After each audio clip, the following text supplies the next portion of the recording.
Sungguh besar pengorbananmu bagiku, terlalu dalam untuk dimengerti. Sungguh besar, sungguh indah yang kau pikirkan tentangku, tak terselami bagiku. Sungguh indah, sungguh indah, sungguh indah, sungguh indah. Mari kita tundukkan kepala kita berdoa. Terima kasih Tuhan, kami berada di tempat-Mu, di tempat di mana kami berdiri 2000 tahun yang lalu. Engkau terkurung di sini dalam keadaan yang terpuruk. Engkau seperti dikatakan dalam Mazmur 88 bahwa semua meninggalkan aku. Engkau Tuhan yang menanggung semua beban penderitaan kami, bahkan sahabat-sahabat terbaik, orang terdekat pun menyangkal Engkau di tempat ini. Tetapi seperti yang sudah saya disampaikan ketika di St. Peter Primacy, bahwa Tuhan memulihkan keadaan mereka yang bahkan telah meninggalkan Tuhan sekalipun. Hari ini kita akan mendengarkan firman Tuhan. Biarlah firman Tuhan menjadi kekuatan bagi kita yang percaya. Dalam nama Yesus sama-sama kita katakan amin.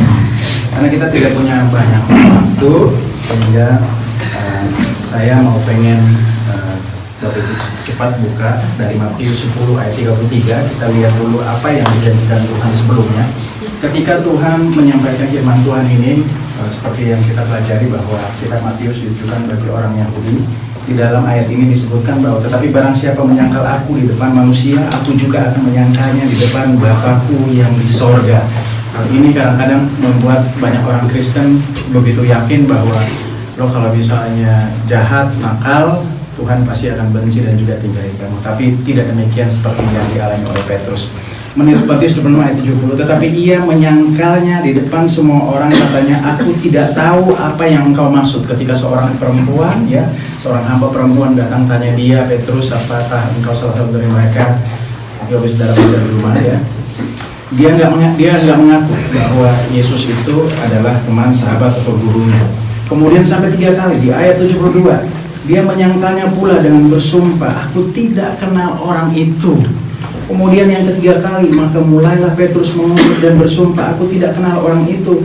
Dan pada saat itulah berkokoklah ayam.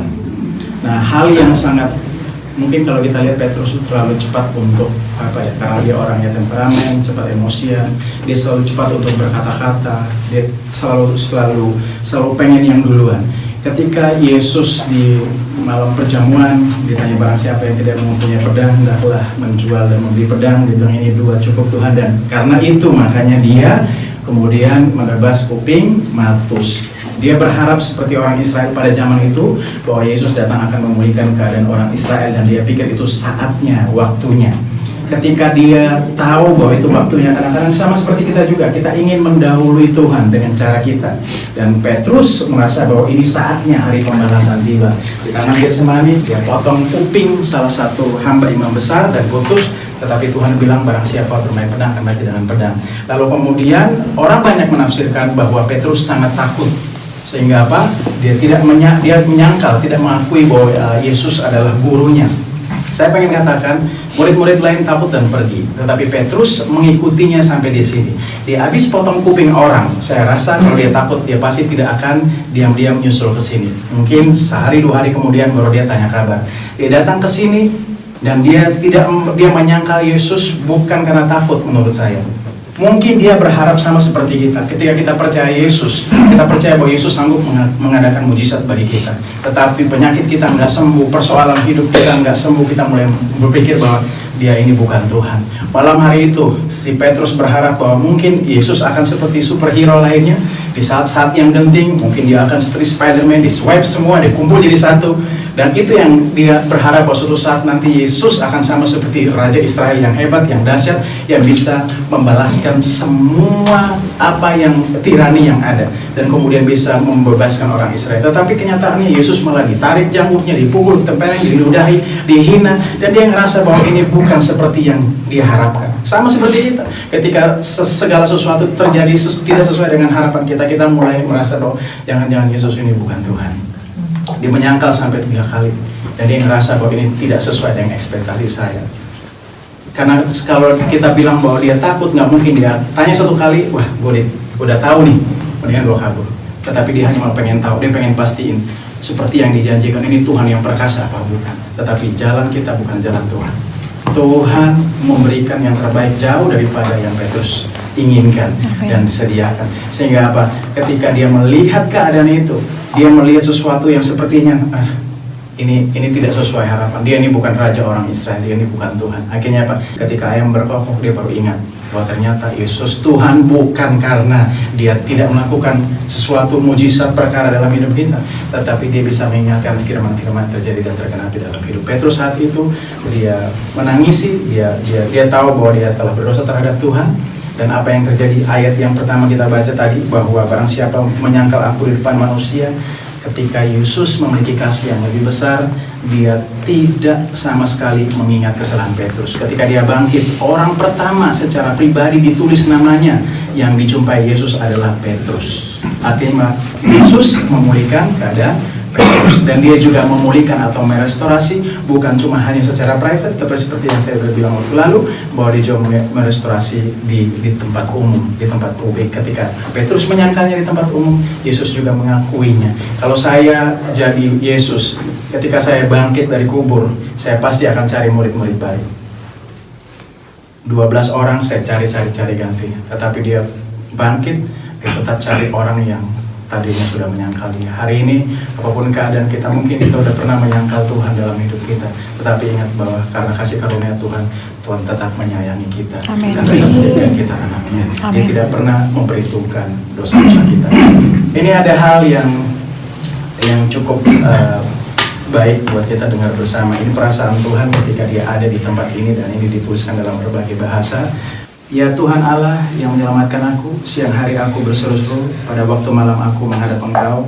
Biarlah doaku datang ke hadapan-Mu, sedengkanlah telingamu kepada teriakku, sebab jiwaku kenyang dengan malapetaka, dan hidupku sudah dekat dunia orang mati. Ini dikatakan Yesus ketika ada di sini, digambarkan oleh Mazmur Daud, kira-kira begitu. Aku telah dianggap termasuk orang-orang yang turun ke liang kubur. Aku seperti orang yang tidak berkekuatan. Aku harus tinggal di antara orang-orang mati, seperti orang-orang yang mati dibunuh, terbaring dalam kubur yang tidak kau ingat lagi. Sebab mereka terputus dari kuasa-Mu. Telah kau taruh aku dalam liang kubur yang paling bawah, dalam kegelapan, dalam tempat yang dalam.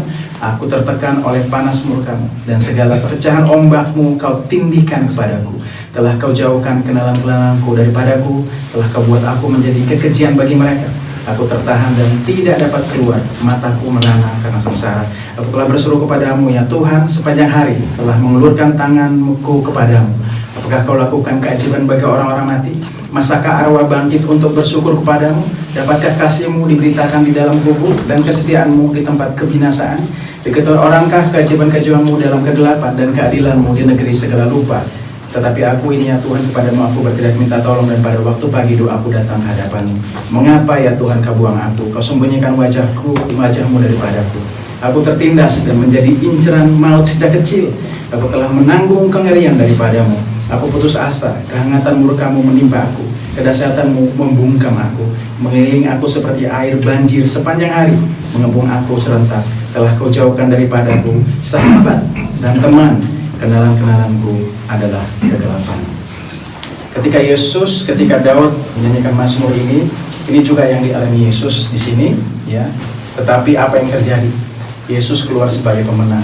Karena dosa harusnya kita yang ada dalam kehidupan kegelapan ini, dan di tempat orang mati tidak ada lagi penebusan, tetapi Yesus mau mati dan menebus orang bahkan yang sudah mati, supaya kematiannya membangkitkan kita yang percaya supaya terus hidup, dan kebangkitannya membenarkan kita.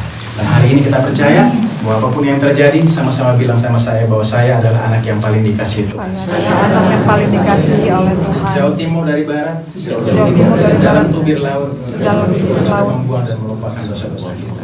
Saat ini, Saat ini aku sudah berdamai dengan dalam nama Tuhan Yesus. dalam nama Yesus. Amin. Amin.